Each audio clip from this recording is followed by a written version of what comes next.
Israel దెబ్బంటే ఎట్లుంటుందో ఇప్పుడు కకావికలమైనటువంటి ఇరాన్కి అర్థమవుతుంది. ఇరాన్ వేస్తున్న స్కెచ్ ఏంటంటే ప్రత్యక్షంగా ఏ హైపర్సోనిక్ మిస్సైల్స్, అప్పుడు కూడా హైపర్సోనిక్ మిస్సైల్స్ వాడానండి క్రిందటిసారి కూడా ఇజ్రాయెల్ మీద. కానీ ఇరాన్ నుంచి ఇజ్రాయెల్కి చేరేలోపే అవి పేలిపోయినాయి. అవి మధ్యలోనే కూల్చిపడేసింది అటు America, Britain, Egypt, Saudi Arabia, Jordan. కాబట్టి అక్కడికి వెళ్ళి ఏది వాళ్ళ అంటే అంత లాంగ్ ఉంది, ప్లస్ అంత శక్తివంతమైనటువంటి నెట్వర్క్ ఇజ్రాయెల్కి ఉంది.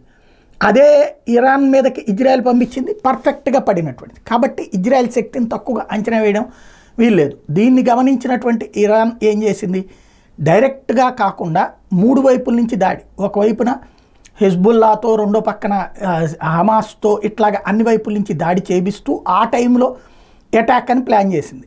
పెద్ద ఎత్తున ఇరాక్లో ఉన్నటువంటి ఇరాన్ తయారు చేసినటువంటి ఉగ్రవాదులను కూడా లెబనాన్కి పంపించింది. అంటే గ్రౌండ్ అటాక్. ఓ పక్కన ఇప్పటిదాకా ఏంటంటే మిస్సైల్స్తో అట్టించి అటాక్లు జరిగినాయి, దాన్ని ఇజ్రాయెల్ తట్టుకోగలిగింది. కానీ గ్రౌండ్ అటాక్, ఇజ్రాయెల్ భూభాగంలోకి చొచ్చుకు వచ్చేటటువంటి పని ప్రారంభించాలి అన్నటువంటిది పెద్ద స్కెచ్. అది దానికి రెడీ అవుతున్నటువంటి సందర్భంలో ఇజ్రాయెల్ కరెక్ట్గా అదును చూసి దెబ్బ కొట్టింది. ఏ ప్రాంతంలో అయితే ఎక్కువ ఉన్నారో నేవీ, ఆర్మీ, ఎక్కడైతే హెజ్బుల్లా పెద్ద ఎత్తున ప్రిపేర్ చేస్తుందో కరెక్ట్గా అక్కడికి వెళ్ళి 300 యుద్ధ విమానాలతో ఒక్కసారిగా విరుచుకుపడింది. ఒకటి కాదు, రెండు కాదు, 300 యుద్ధ విమానాలతో బాంబింగ్ చేసి వదిలిపెట్టింది. చివరికి నేవీ చీఫే చచ్చిపోయాడు అక్కడ.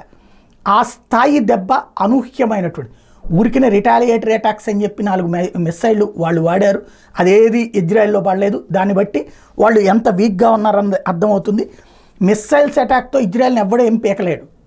గ్రౌండ్ అటాక్ మాత్రమే పవర్ఫుల్. గ్రౌండ్ అటాక్ వచ్చేలోపు అక్కడ నాశనం చేసి వదిలిపెడుతుంది ఇజ్రాయెల్. ఇజ్రాయెల్ వ్యూహాన్ని గమనించి ఇప్పుడు బిత్తరపోవడం అన్నటువంటి ఇరాన్ వంతవుతోంది.